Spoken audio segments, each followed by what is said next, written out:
rising rents across the city. It is a problem that is making many New Yorkers hit a breaking point. Yeah, last year, landlords were forced to take on heavy losses because of the pandemic. In fact, according to StreetEasy, a record 42% of rentals offered 1 month of rent for free last year. But now that number is down to just over 13%, and rental prices are going up. But landlords say even though rent prices are way up, there is good news on the horizon. Eyewitness News reporter Joe Torres is live on the Upper West Side with the details. Joe.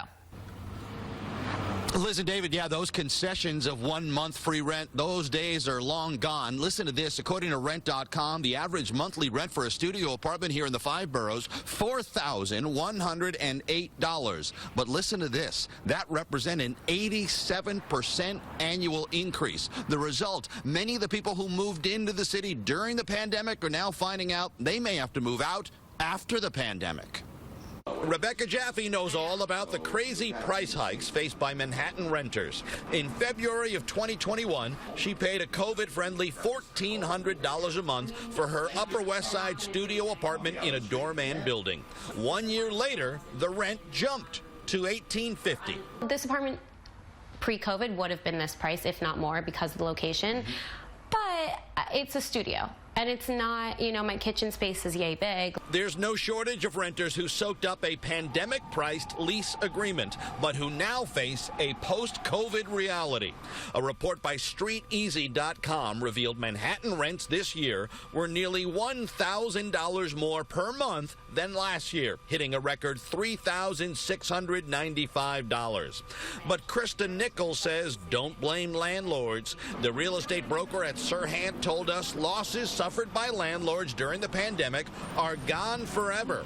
What's happening now, she says, is a return to normal. We're seeing in Midtown where rents decreased so significantly that now they're pretty much at pre-pandemic levels. So they're where they should have been now that we're seeing such a return to the office. Nickols says pandemic-reduced lease agreements lured many first-time renters into Manhattan. It's often those young people just starting their professional careers who now can't afford the substantial rent hikes. The result? They move out. And that should boost inventory and stabilize prices. 24-year-old Rebecca Jaffe falls into that category. If she faces another rent increase in February, she's gone. I would move. I don't think this apartment, like I've lived here now going on my 2nd year. I'm not going to pay the price of a 1-bedroom when I can in a studio. Like I'm not going to do that. Sorry, renters, there's very little, if any, room for negotiation between the tenant and the landlord when it comes time to renew the lease. Why is that? Well, demand for apartments is high, and the landlords know there are prospective tenants out there ready to pay the asking price. Live in the East Village, I'm Joe Torres, Channel 7 Eyewitness News.